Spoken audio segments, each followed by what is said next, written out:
Hello, hi. Thank you so much for joining the replay. Hello. Okay, so today I'm going to be chatting about what makes a great and a bad website. Hello. So let me turn this around. Hello. Okay, so thank you so much for watching the replay, for hearts, for sharing, and let me know what you guys think. So my name is Yasmin. I'm with RoblesDesigns, and I'm a brand stylist and website designer. And today I'm just going to be going through what makes a really good website, and I guess on the opposite end, what makes a really bad website. And that way, when you are working with a designer, you can really have a good understanding of what their skill set is and what you're going to be getting. So again, thank you so much for joining and for the hearts and for sharing. So there's 5 things that you have to keep in mind that make a great website, or on the opposite end, a bad website. And the first thing is the lack of mobile. So if you are not optimized to have a website be mobile friendly, and this means that if you bring up your website on your phone, is it still well organized, or do you have to like zoom in and zoom out to click on things or read anything? Are things getting jumbled and just overlapping and looking odd? So you want to make sure that your website is really well mobile. It's really good mobile friendly. So whether you're looking at it on a desktop, on a tablet, on a large iMac, whatever it is, make sure that it looks great and that it's really easy to use. Number 2 is to have really great visuals. So as a designer, I always try to make sure that the logo and everything's well branded. But if you're doing this either on your own or with another designer, make sure that your logo is not blurry, that everything is clear, and that your images that you're using are really well branded. So if you're into more of muted colors or anything like that, make sure that your website reflects that.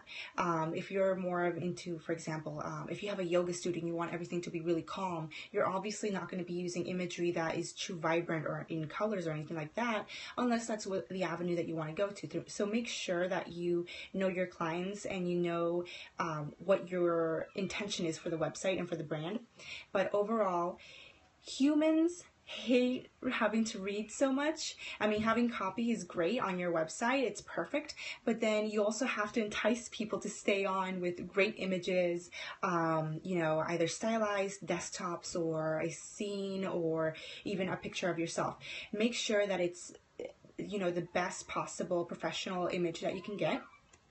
You can get stock photos, but just make sure that they're not those obvious stiff stock photos that obviously it was posed. So that's number 2. Having great visuals makes for a great website. And number 3 is how easy it is to use. If your navigation has 20 different things on it, if it has terms and conditions on it or unnecessary items that nobody really cares about that are great to have on your site, and maybe link to it from the footer or from somewhere else, but if there's things in the navigation that don't need to be there, don't put them there. Think of it as the navigation is what is the top stuff that you want people to click on. If you are selling, let's say, wooden pens, and you put your terms and conditions up on the navigation, there's no point. Why would people click on that? Why would you waste valuable retail space on your website for that? Instead, categorize your wooden pens into different categories that people would likely click on and put it up there. If you are a coach and you're selling packages and you also have this great freebie, you might want to actually break the freebie out and put it into the main level of navigation, and then have another one called services or packages, whatever it is that you want to call it. And then when you're naming things on your navigation, just to make everything as clear as possible, make sure that you're not using anything really fancy. So if you're selling, pens, if you're selling pens and then you're trying to be fancy and say writing utensils, why? There is no point. Make it as easy to use as possible, that a 7-year-old can go on your website and totally either buy from you, follow you, whatever it is that your goal is for people who are on your site. Make it as easy as possible for them to navigate. That goes for the menu, for anything on your sidebar. If it's cluttered and you don't want it to be cluttered, you want it to be as organized as possible. Always ask yourself, is this supposed to be here? Is this going to further my my goal of what my website is for, or what the page is for? Is this going to just distract people? Also, always make sure that it's well organized. That's tip number 2. Or number 3. Another tip is the key information. Write out a few key pieces of information that should go on your site. Thank you so much for joining. And make sure that that's easy to access. So this goes again with the organization. If your opt-in is your number one thing, it's really what you're trying to push and what you want people to click on, and that way they can get to know you and you can get into their inbox, that's great. So don't bury that anywhere. Don't make them have to dig through the entire site just to get to it. If you have a pop-up, that's great, but you also want to have it somewhere on the page. If it's on your blog, maybe on the sidebar, in the footer somewhere, maybe even somewhere, like I mentioned before, a link in the navigation to its own page to explain what they're going to get for it. So don't bury key information, important information, contact information. I've seen sites where the contact link is nowhere to be found. You have to actually go through the entire thing and find it.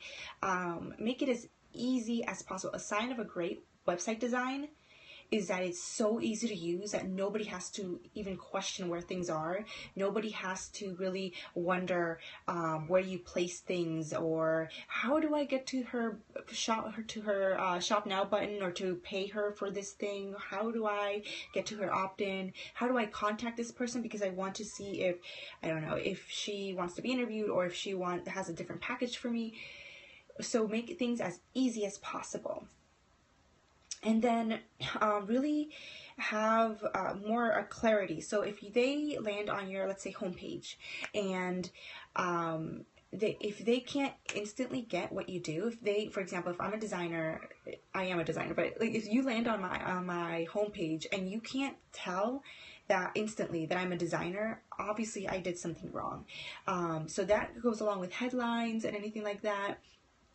The type of imagery you use. If you are the owner of a gym, and your main image on your homepage, right when people land, is food. Yes, it's health related, but you don't do anything with food. Why would you do that? That's not clear. You're sending a confusing message to your audience.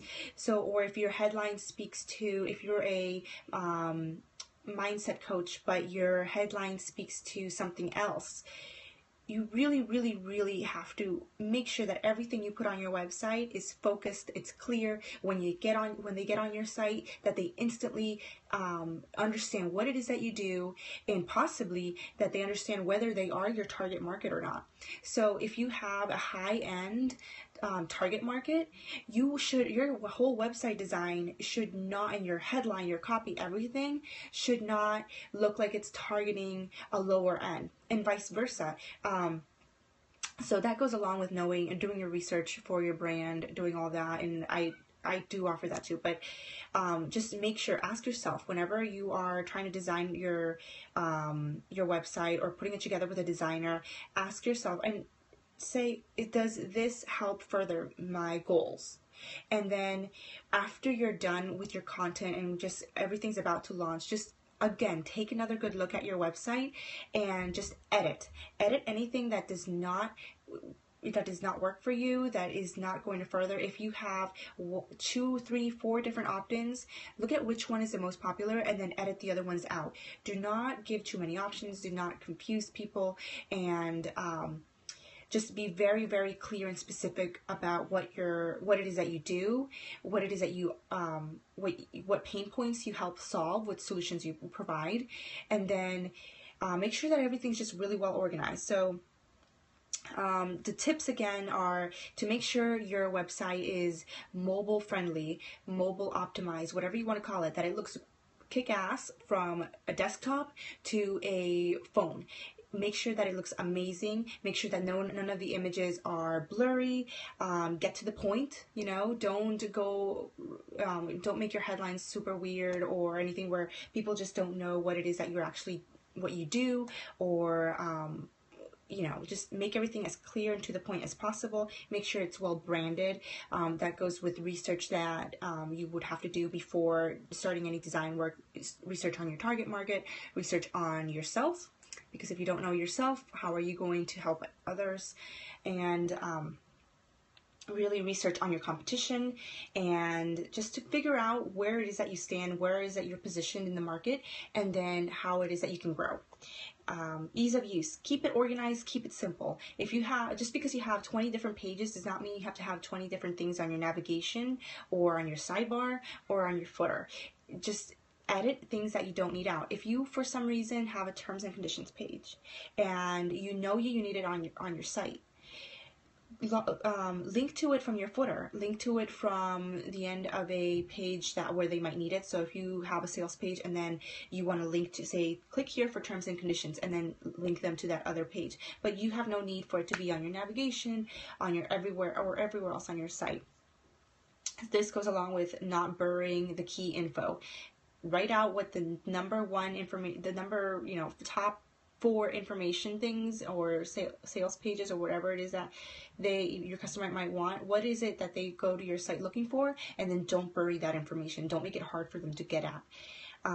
Yeah, and then just make it clear, keep it focused, make it pretty, make sure that it's well branded, and make sure you tell your designer exactly what it is that your goals are with your website, so that they can help you really grow your business and achieve those milestones.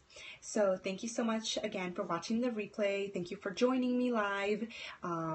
If you don't have any questions, I'll wait a few seconds for any questions that you might have. Any hearts would be awesome. If you would like, you can follow me. You can also, I have a Facebook group. It's for ladies only, but it's called Bad Bitch Brands, and where we talk everything about branding, websites, anything like that. You can always catch me there and ask me anything that you want, or you can always just tweet me your questions. Okay, so if there's no more questions, I am going to go make myself some tea. It's been a long day, and I hope everybody has a great evening, and it's almost Friday, so I hope if you don't catch me tomorrow on a Periscope, then I hope you have a great weekend. Bye-bye.